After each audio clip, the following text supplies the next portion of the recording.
এ এ বাবুরা, আয় তোদেরকে আমি একটা গল্প বলবো, জলদি করে আয়। জানিস তোরা কে আজ আমি কিসের গল্প বানাবো? রাজা রানীর গল্প। এই যে এই বাঁধটায় দেখছিস, একটা বাঁধ, মস্ত বড় বাঁধটা। এই বাঁধটায় একটা রাজা থাকতো, একটা রানী থাকতো এখানে ঘর করে। হ্যাঁ, সেই এইখানে ঘর করে থাকতো। একদিন তাদের একটা বাচ্চা হলো।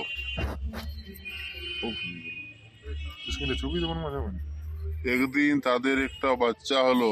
সেই বাচ্চাটা বড় হলো। 18 বছর হওয়ার পর তার বিয়ে দেয়া হলো। বিয়ে দেওয়ার পর তার বাসর ঘরে তার বউ বলল, এগো আমাকে একটা বাঘ এঁকে দেখাও তো। তখন বলছে, না না, আমি বাঘ আঁকবো না। আহ, কেন তুমি বাঘ আঁকবে না? কারণ আমাকে বলো। না না, বলবো না। কারণ বললে তুমি আমাকে বানাতে বলবে না। অত বলো বলো। আমি যদি তোমাকে একটা বাঘ এঁকে দিই তাহলে সে বাঘ জীবন্ত হয়ে যাবে আর আমাকে খেয়ে ফেলবে। এটাই আমার আশীর্বাদ হয়ে গেছে। না না, মিথ্যা কথা বলছো। তুমি আঁকো তো। ঠিক আছে, তোমার কথা আমি শুনছি। আমি দেখো দেখো কি সুন্দর একটি বাঘ এঁকে দিলাম। ঠিক আছে, কই তোমার বাঘটা সত্যিকারের বাঘ হয়ে গেল। এই বলতে বলতে বাঘটা সত্যিকারের বাঘ হয়ে গেল আর রাজার ছেলেকে খেয়ে ফেললো।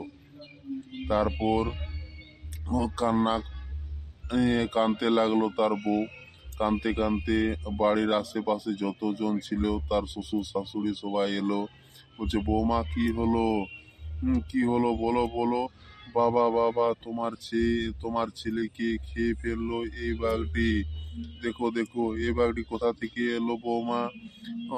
বাবা, আমি কালকে রাত্রে তোমার ছেলেকে বললাম আমাকে একটা বাঘ এঁকে দাও। তাই আমি বাঘ আঁকতে আঁকতে ও কিন্তু বললো আমাকে, এগো বাঘে আমার আছে, মৃত্যু আছে। তো আমি শুনলাম না, তাই ওকে বললাম যে বাঘ আমাকে এঁকে দিতেই হবে। আর বাঘ আঁকতে আঁকতে সত্যিকারের বাঘ হয়ে গেল। তারপর তোমার ছেলেকে খেয়ে ফেললো। হ্যাঁ, তারপরে আমি কান্না করতে করতে তোমরা সবাই চলে উম, তোমরা সবাই চলে এলে।